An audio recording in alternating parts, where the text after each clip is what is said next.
చాలా మందికి ఇన్ఫ్లుయెన్సర్స్ అంటే ఒక మిస్కన్సెప్షన్స్ ఉంటాయి. వాళ్ళు ఒక ఫ్రాడ్స్ అని, పైసలు ఇస్తే చాలు ఏదైనా ప్రమోట్ చేస్తారని చెప్పి, ఏదో వీళ్ళకే మొత్తం తెలిసినట్టు జనాలకి పత్తిత్తు మాటలు మాట్లాడతారు. అండ్ జిమ్ కెళ్ళి బాడీ పెంచి ఫ్లెక్స్ చేసినా మాత్రానే లేదో లైఫ్ లో ఏమో సక్సెస్ అయిపోయినా అనుకుంటారు. సో ఇట్లా ఎన్నో చాలా అనుకుంటారు. సో మీరు చెప్పడం అండ్ అనుకోవడం చాలా ఈజీ భయ్యా. బట్ ఒక్కొక్క ఇన్ఫ్లుయెన్సర్ కి ఒక్కొక్క స్టోరీ ఉంటది. ఒకడేమో లోయర్ మిడిల్ క్లాస్ కి వెళ్ళి వచ్చి ఆయనకి మంచి బట్టలు కొనుక్కుందామన్నా, ఒక మంచి ఫుడ్ తిందామన్నా ఆయన దగ్గర పైసలు లేకపోవడం నుంచి, కానీ ఇప్పుడు ఒక బట్టలు బ్రాండే వానికి స్పాన్సర్షిప్ తెచ్చుకునేంత రేంజ్ కి ఎదిగిందంటే వాడిని వాడు బిల్డ్ చేసుకోవడానికి ఎంత కష్టపడి ఉంటాడు. అండ్ ఇంకో ఇన్ఫ్లుయెన్సర్ డీప్ హార్ట్ బ్రోకెన్ అయి ఉంటాడు. వాడు ఆ సిచ్యువేషన్ కి వెళ్ళి ఎంత కష్టపడితే బయటకు వచ్చి ఉంటాడు. అండ్ ఇంకో ఇన్ఫ్లుయెన్సర్ అలా ఫ్యామిలీ గురించి ఏం రెస్పాన్సిబిలిటీ తీసుకున్నాడు అండ్ లైఫ్ ని ఒక మజాక్ కింద తీసుకునేటోడు. అట్లాంటిది ఇప్పుడు ఒక ప్రాపర్ గోల్ పెట్టుకుని అలా ఫ్యామిలీకి ఒక మెయిన్ పిల్లర్ లాగా అవ్వడానికి వాడు ఎంత కష్టపడి ఉంటాడు. ఇంకో ఇన్ఫ్లుయెన్సర్ మందుకి, సిగరెట్ కి, బ్యాడ్ హ్యాబిట్స్ కి ఎడిక్ట్ అయిపోయినోడు ఉంటాడు. వాడు ఆ నశాలకి వెళ్ళి బయటకు వచ్చి ఒక ప్రాపర్ మైండ్ సెట్ పెట్టుకొని ఇప్పుడు ఒక హెల్తీ లైఫ్ స్టైల్ ఎంత కష్టపడితే లీడ్ చేస్తూ ఉంటుంటాడు. అండ్ ఇంకో ఇన్ఫ్లుయెన్సర్ ఒకని టైంలో ఆడు చాలా సన్నగా ఉండడం గానీ, లేకపోతే చాలా దొబ్బుగా ఉండడం గానీ, ఆ బాడీ వల్ల ఆడికి చాలా హెల్త్ ఇష్యూస్ వచ్చి ఉండుంటాయి. దాని వల్ల వాడికి ఇన్సెక్యూరిటీ,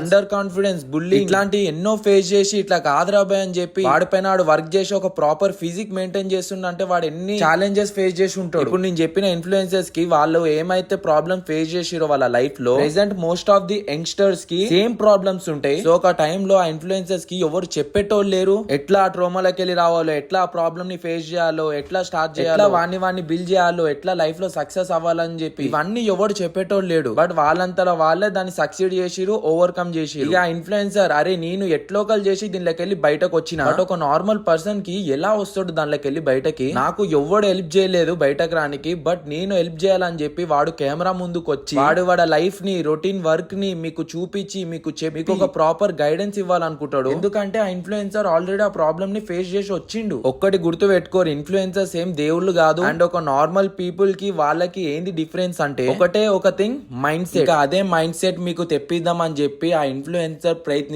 ప్రయత్నిస్తానే ఉంటాడు.